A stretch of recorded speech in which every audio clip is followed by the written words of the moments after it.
de conversos prosélitos, gneizot y canto gregoriano. Gnizá es el término hebreo para describir el depósito de libros sagrados inutilizables que no pueden sin más arrojarse al fuego o a la basura, ya que contienen el nombre de Dios. Por lo tanto, todos aquellos documentos que contengan sus nombres o shemot se almacenan bien en un altillo o sótano de una sinagoga, o pueden emparedarse o enterrarse junto con otros documentos no religiosos.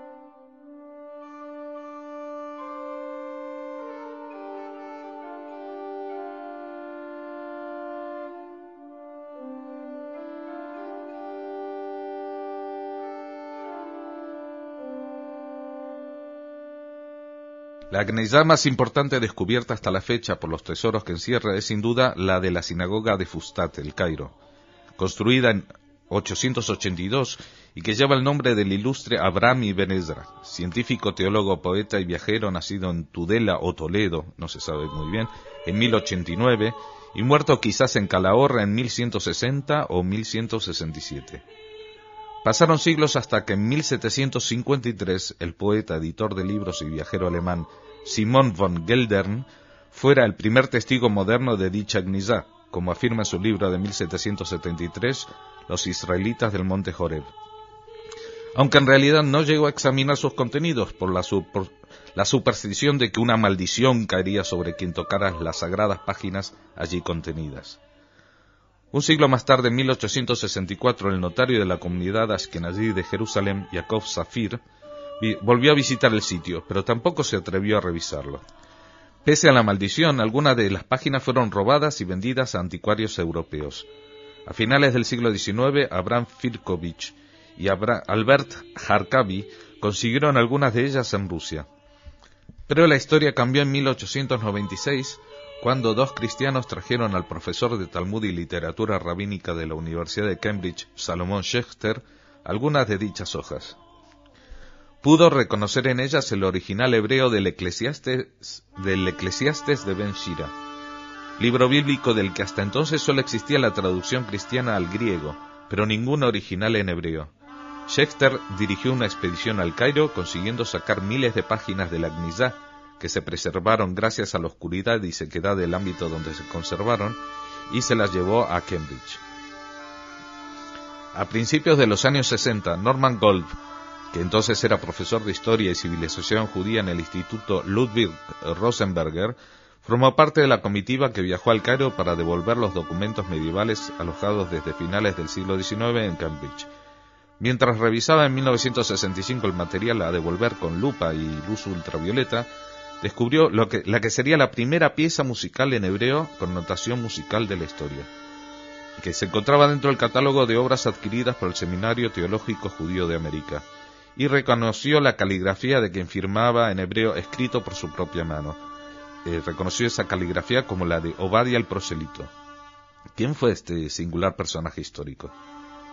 Se trata de un monje cristiano de nombre Johannes, nacido posiblemente hacia el 1070 en Nopido Lucano, al sur de Italia, hijo de un tal Dreus, un noble normando que conquistó el sur de Italia, y hermano gemelo de Roger, caballero combatiente y heredero del castillo familiar.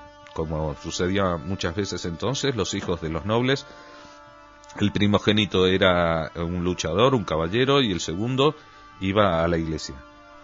Johannes estudiaba la Biblia cuando un día tuvo un sueño místico y revelador, que los judíos eran los más fieles seguidores de la palabra divina. Johannes conocía la historia del arzobispo italiano Andreas de Bari, convertido al judaísmo, lo que le obligó a huir a Constantinopla para librarse de la ira de sus antiguos correligionarios. Johannes se convirtió al judaísmo en 1102, adoptando el nombre hebreo de Obadia, un nombre reservado en hebreo a los prosélitos, o sea, a los convertidos al judaísmo, dado que se cree que el profeta bíblico Obadia era originalmente un edomita, es decir, un cristiano. Por cierto, en su libro justamente donde aparece por primera vez y única vez en la Biblia el nombre de Sefarad, en el libro de Obadía de la Biblia. Pero sigamos con Obadía el prosélito. Obadía recorrió las comunidades judías de Oriente Próximo, desde Siria a Bagdad, donde aprendió hebreo junto a los niños de la escuela, viajando ocasionalmente al Cairo, donde se ganó el respeto de la gran comunidad de dicha ciudad. Fue testigo de la primera cruzada, quedando impresionado de lo heroico de los judíos frente a las huestes cristianas. Murió en 1140, pero atención, este no es el mismo Obadía el prosélito que vivió años más tarde y tuvo una correspondencia con Maimónides. Las crónicas del monje converso describen batallas de cruzados y el sufrimiento de las poblaciones sitiadas por ellos, así como relata las primeras leyes discriminatorias impuestas a los judíos de Adén, en Arabia, como el uso de ropas que los distinguían. Conoció al menos 3 falsos mesías, lo que evidencia sin duda el grado de desesperación de los judíos en esa época. Pero si por algo se le recuerda es por haber sido el primero en utilizar un sistema de notación musical que aprendió como parte de su formación eclesiástica, para hacernos llegar una serie de poemas paralitúrgicos cantados en la sinagoga. De su mano se conservan 3 melodías.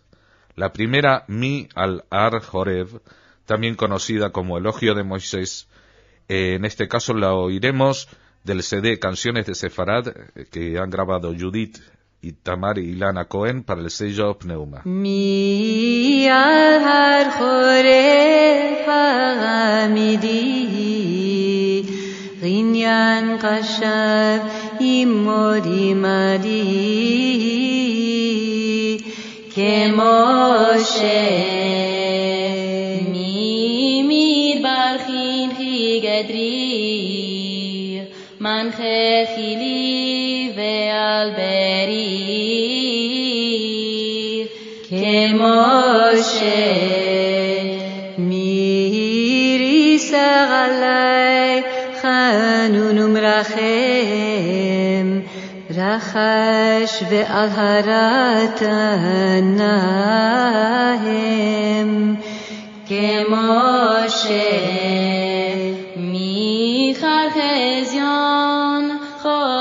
داد خزا به مره ولا بخی داد که ماشه میزات و لیمود وشینن زخه و یوو بتاخ هیانن که ماشه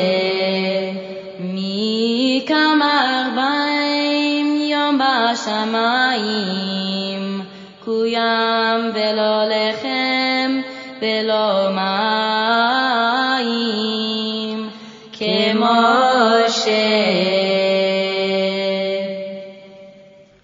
Los otros 2 temas anotados por Obadía el prosélito y que se conservan son recreados esta vez por la voz de Yalda Rebling en su disco Los judíos en la Edad Media, Juden im Mittelalter. El primero, Vaedá Ma, y a continuación, Baruch HaGeber, que es el versículo 17:7 del libro de Jeremías.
Durante el inicio del reportaje hemos oído de fondo el tema Santo Lorenzo, Mártir d'Amore, del disco Cántico de 1990 del grupo Sarband.